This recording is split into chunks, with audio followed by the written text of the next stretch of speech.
ఈలోగా మా కళ్ళ ముందే అలా జరిగిపోయింది ఇన్స్పెక్టర్.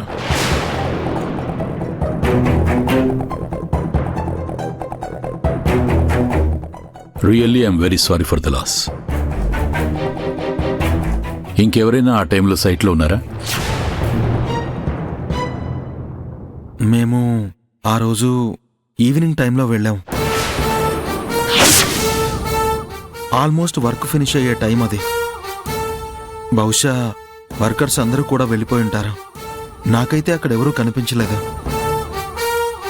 ఆ రోజు లోడ్ రాలేదండి, అందుకే వర్క్ లేదని అందరూ అర్లీగా వెళ్ళిపోయారు.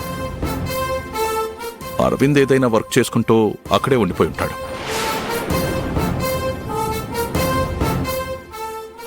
సైట్లో సీసీటీవీ కెమెరాలు ఉన్నాయా? అసలు ఇదంతా ఎందుకు? ఇక్కడ సీసీటీవీ కెమెరా ఏర్పాటు చేస్తే ఇలాంటి ప్రాబ్లమే రాదు కదా. లేవు ఇన్స్పెక్టర్. ఎందుకు ఏర్పాటు చేయలేదు? యాక్చువల్గా ఒకసారి 2 సిమెంట్ బస్తాలు దొంగతనం జరిగాయి సార్. నేనే రెడ్ హ్యాండెడ్గా పట్టుకున్నాను. దొంగతనం జరిగిందా? అసలేం జరిగిందో డీటెయిల్గా చెప్పండి.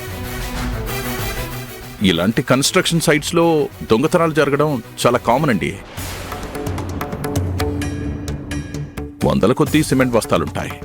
వాటిలోంచి 1-2 బస్తాలు మా కళ్ళు కప్పి తీసుకొని పోవటం జరుగుతూనే ఉంటుంది. అలాంటి దొంగతనాలు కొంచెం కంట్రోల్ చేయడానికైనా మీరు సీసీటీవీ కెమెరాలు పెట్టాలి కదా. ఆ రోజు దొంగతనం జరిగినప్పుడు కెమెరాలు పెడదామని పవిత్ర కూడా చెప్పిందండి. పవిత్ర ఎవరు? మా అరవింద్ అన్నయ్య వైఫ్. మరి పవిత్ర గారు చెప్పాక కూడా ఎందుకు పెట్టలేదు? రాజశేఖర్ అంకులు వద్దన్నారు, అందుకే పెట్టలేదని చెప్పాలనేగా నీ ఉద్దేశం? చెప్పే అది చెప్పు.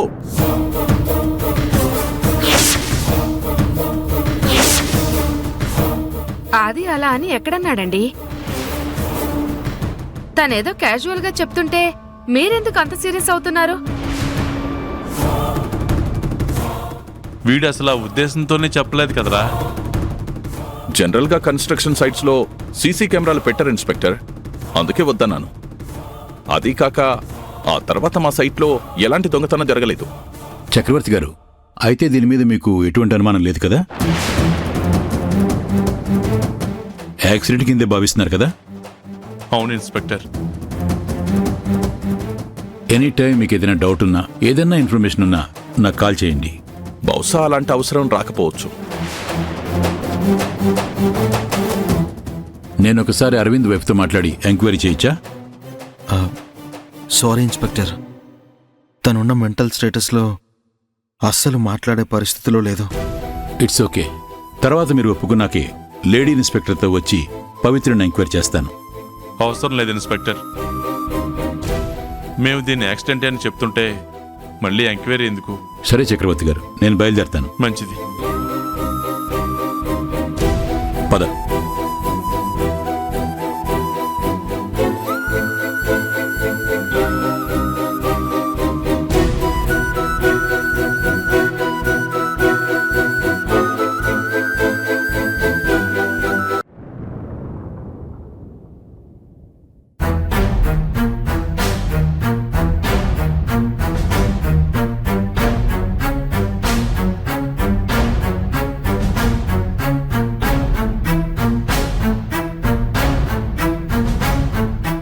పవిత్ర, పవిత్ర, అమ్మ పవిత్ర, పవిత్ర, అమ్మా లే లేమ్మా. లేమ్మా, లేమ్మా పవిత్ర. రామ్మా. ఎక్కడికి? రామ్మా, లేమ్మా. వెళ్దాం. లేమ్మా. లేమ్మా. నానమ్మ, నానమ్మ, రామ్మా. ఏమ్మా నీకే చెప్పేది, రా వెళదాం. నేను రాను. నానమ్మ, నువ్వు వద్దని చెప్పు నానమ్మ, నేను వెళ్ళను. ఇంత తెల్లవారుజామున నా మనవరాల్ని ఎక్కడికి తీసుకెళ్లాలనుకుంటున్నారు? అదేంటమ్మా, వయసులో పెద్దదానివి, ఏమీ తెలియనట్టు అడుగుతున్నావేంటి? ఇవాళ 15వ రోజు. భర్త దూరమైన ఆడదానికి పసుపు కుంకాలు, గాజులు, తాళి తీసేయాలి కదా. ఆ కార్యక్రమం చేయడానికే తీసుకువెళ్తున్నాం.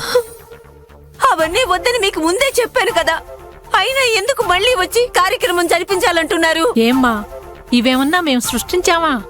అనాదిగా వస్తున్న ఆచారం. ఈ సమయంలో ఎవరికైనా బాధ ఉంటుంది, కానీ దాన్ని కాదనలేం. కానీ కట్టుబాట్ల ప్రకారం ఆచారాన్ని మార్చలేం కదమ్మా, చేయక తప్పదు.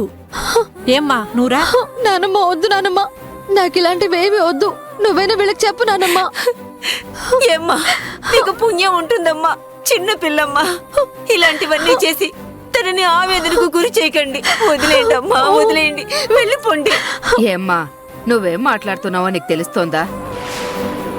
మొగుడు పోయిన ఆడదానికి సౌభాగ్యాన్ని 15వ రోజు తీయకపోతే అదంతా అరిష్టమో నీకు తెలియదా?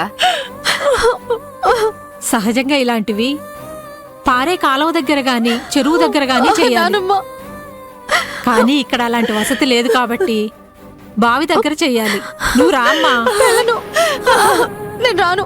అరవింద్కి ఇలాంటివి ఇష్టం ఉండదు, నేను రాను. వదలండి.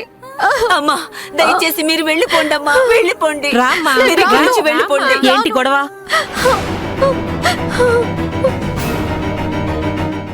ఎంతైనా చిన్నపిల్ల కదమ్మా, ఇలాంటివి మనసుకి కష్టంగానే ఉంటుంది.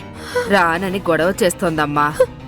బాధ ఉంటుంది, కానీ ఇవన్నీ చేయక తప్పదు కదా. తీసుకెళ్ళండి. వాసుకి నువ్వు చెప్తే వీళ్ళు వింటారమ్మా. పవిత్రని తీసుకెళ్ళొద్దని చెప్పమ్మా. ఇలాంటివి తను తట్టుకోలేదమ్మా, తట్టుకోలేదు. ఇది మరీ బాగుంది. నేను చెప్పేది వీళ్ళు వింటే ఏం లాభం? ఆచారం వినొద్దు. ఏం చేయాలో ఆ పద్ధతులన్నీ వీళ్ళకి తెలుసు. వీళ్ళు చెప్పినట్టు మీరు చేయండి చాలు. అమ్మా వాసుకి, పెద్దదాన్ని వేడుకుంటున్నాను, దీన్ని ఆపమ్మా. వీళ్ళని వెళ్ళిపోమ్మనమ్మా. కార్యక్రమం ఆగదు. మీరేంటి చూస్తున్నారు? తీసుకెళ్ళండి. రామ్మా. ఇదిగో లక్ష్మమ్మ, వీళ్ళ వెంట పడి తగుదునమ్మా అని నువ్వు వెళ్ళకు. మీరు వెళ్ళకూడదు, ఇక్కడే ఉండండి.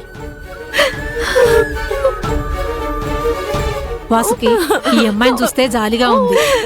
సీత కూడా వితంతువే కదా, తనుండొచ్చు. రమ్మని చెప్పు, ఈ పిల్లకి తోడుగా ఉంటుంది. నేనసలు ఈ సంగతి సీతకి చెప్పనే లేదు. చెప్తే ఎందుకు ఏమిటి అని 1,00,000 ప్రశ్నలు వేస్తుంది. వద్దని గొడవ చేస్తుంది. మీరు తీసుకెళ్ళండి. నానమ్మ నేను వెళ్ళను. నానమ్మ పదమ్మా. పవిత్ర, నానమ్మ, నడువమ్మా. తీసుకెళ్ళకండి, వెళ్ళను. నానమ్మ, వద్దు నానమ్మ, పద. వెళ్ళను. పదమ్మా, పవిత్ర. మీరు ఆగండి, లక్ష్మమ్మ. వెళ్ళను. అయ్యో అయ్యో పవిత్ర, ప్లీజ్ నేను చెప్పేది వినండి. రామ్మా. వెళదాం. నాకు వద్దు. అయ్యో